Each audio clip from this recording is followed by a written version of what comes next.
एक बार की बात है, तीन बकरे थे जिनका नाम गुड्डू था। छोटा बकरा, मध्यम आकार वाला बकरा और बड़ा बकरा।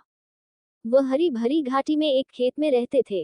उन्हें मीठा घास खाना पसंद था, लेकिन दुख की बात थी कि उनका खेत अब बंजर और सूखा हो गया है, क्योंकि वो लालची बकरे थे और उन्होंने सारा घास खा लिया था। पर वह अभी भी भूखे थे। कुछ दूर उन्होंने एक खेत देखा जो आंखों को अच्छा लगने वाले हरे भरे मीठे घास से भरा हुआ था। लेकिन बदकिस्मती के साथ उस तक पहुंचने का एक ही रास्ता था। नदी के ऊपर झूलते पुल को पार कर ही वहां तक पहुंचा जा सकता था। उस पुल के नीचे ट्रेवर नाम का एक बहुत बड़ा और भयानक दानव रहता था, जिसे हर समय भूख लगती रहती थी। उसके लिए एक मजेदार और रसीले बकरे को खाने से बेहतर और कोई चीज नहीं थी। छोटा बकरा पुल के ऊपर सबसे पहले पहुंचा। बड़े ही ध्यान के साथ उसने एक खुर पहले रखा और फिर दूसरा। पुल बहुत ज्यादा झूल रहा था, इसलिए उसने कोशिश के बावजूद उसके खुरों के कारण लकड़ के तख्तों के बने पुल पर लड़खड़ाने की आवाज आ रही थी। Tip top tip top.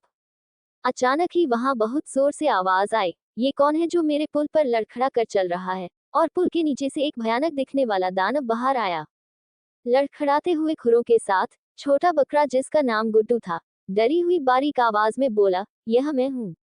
मैं तो बस थोड़ा सा घास खाने के लिए जा रहा हूँ। नहीं, तू नहीं जा सकता। मैं तुझे नाश्ते, दोपहर के भोजन और चाय के साथ खाऊंगा। छोटा बकरा, जिसका नाम गुड्डू था, उसने डरते हुए बोला, नहीं, ऐसे नहीं। मैं तो बस एक छोटा सा बकरा हूँ। आप मेरे भाई के लिए इंतजार क्यों नहीं करते? वह मुझसे बड़े और ज्यादा स्वाद हैं। ये सुन के लालची दानव ने इंतजार करने का फैसला किया। छोटा बकरा पुल से बच निकला और पुल की दूसरी तरफ जाकर ताजा और हरा घास खाने लगा। जब दूसरे बकरियों ने देखा छोटा बकरा ताजा और हरा घास खा रहा है, उन्हें बड़ी ही ईर्ष्या हुई, क्योंकि वह भी घास खाना चाहते थे। इसलिए मध्यम आकार वाला बकरा, जिसका नाम गुड्डू था, पुल पर गया और नदी पार करने लगा।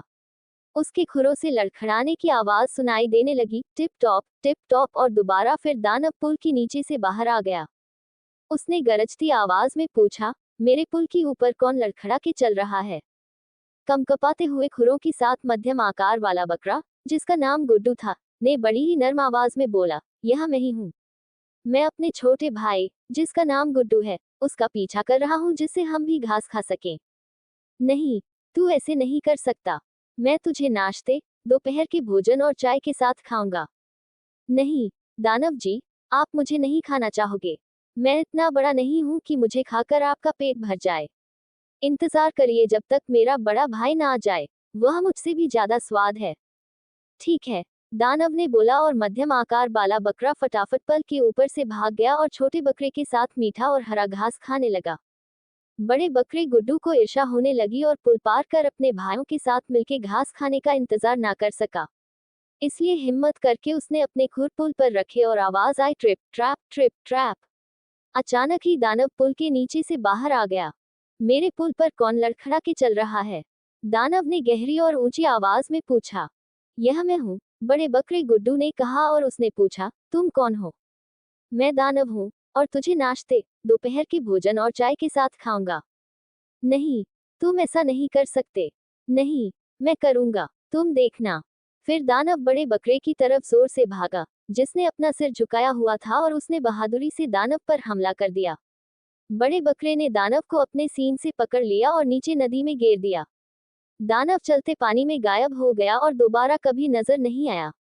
उस दिन के बाद कोई भी पुल पार कर सकता है, और तीन बकरे, जिनका नाम गुड्डू है, उनके साथ बढ़िया, मीठा और हरा घास खा सकता है। दोस्तों, उम्मीद करता हूँ आपको हमारी कहानी पसंद आई होगी। कहानी पसंद आई हो तो वीडियो को लाइक करें, चैनल पर नए हैं तो चैनल को सब्सक्राइब करें, और हाँ, नोटिफिकेशन बेल को जरूर दबाएं ताकि अगली अपडेट सबसे पहले आपको मिले।